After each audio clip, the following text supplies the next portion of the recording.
Вы долго просили и даже молили, сделай гайд на каминах. Ладно, сейчас научу. Для начала, давай разберемся, кто такой камин. О, камина.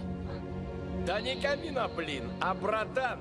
Камин — это пиро-двурук, который наслушался дабстепчика и погнал наваливать в падение. А перед тем, как я расскажу о скиллах, я попрошу тебя о подписке на мой невероятно охуенный телеграм-канал. Там определяется жертва следующего видоса. Ешка крутит охуевшую сальтуху, после чего ебашит в падение. К сожалению, такой перформанс суставы не оценивают, и он получает дамаг. Ульта призывает своего кента по кличке Чай, и теперь при Ешке бьет его об землю. Но его кент не из обидчивых и возвращается обратно, а когда вернется, откатывает ему Ешку. Теперь, когда мы разобрались, кто такой братан, пришло время наваливать под сочный дабстепчик.